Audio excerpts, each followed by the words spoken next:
আমি মনে হয় বিক্রি পদেই দাঁড়াবো।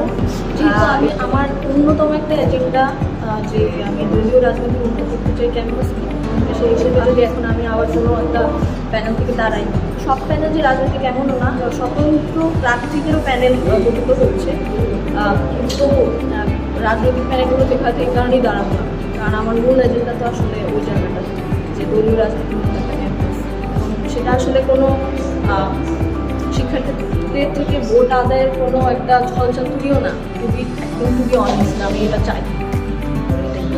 আসলে আমি পদের বিষয়ে এগিয়ে যেতে চাইলাম কারণ হচ্ছে আমার মনে হয় যে খুবই অ্যাম্বিশাস আমি যে পদক্ষেপটা নিতে যাচ্ছি। আমি মনে হয় বিক্রি পদেই দাঁড়াবো। এটা আসলে মানে এত বড় পদে দাঁড়ালে আমার মতো অত নোন ফেসও না, সম্ভাবনা আরও ক্ষীণ, কিন্তু আমার মনে হয় যেটা অল অর নাথিং। যেহেতু এফোর্ট দিতেই হবে, যে কোনো পদেই লড়ি, তো সর্বোচ্চ পদের জন্য কেন না।